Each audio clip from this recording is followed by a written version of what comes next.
hayatın türlü dertleri. Bir çakmakla aydınlanan kovanın fethindeyim. Çek içinde haydi durma, kalbin taşır mı beni? Kabuk tutmuş yaralarım, dönsem fark eder mi ki?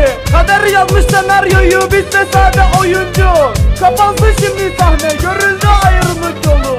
Yaşanan onca anı sadece bir oyundu. Ben de insanım be gülüm, yeter artık yoruldum.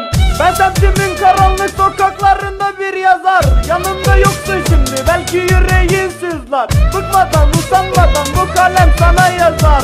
Dostların hepsi sahte, arkamdan mezar kazar. Yalan değil, özlüyorum senle geçen günleri. Nefret dolar inan içim, akla gelir sözlerin. Birkaç damla gözyaşı kaçlarılır gözlere.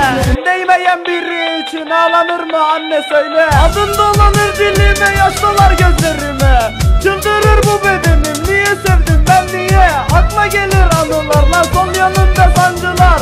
Ellerim hep semada, Allah'ım beni kurtar. Bıktım usandım artık, sırtımda tonla dertler. Dindir artık gözyaşımı, usandım ben kader. Bir damla mutluluğu çok gördüler hep bana. Sadece bir kez olsun gülmek istedim baba.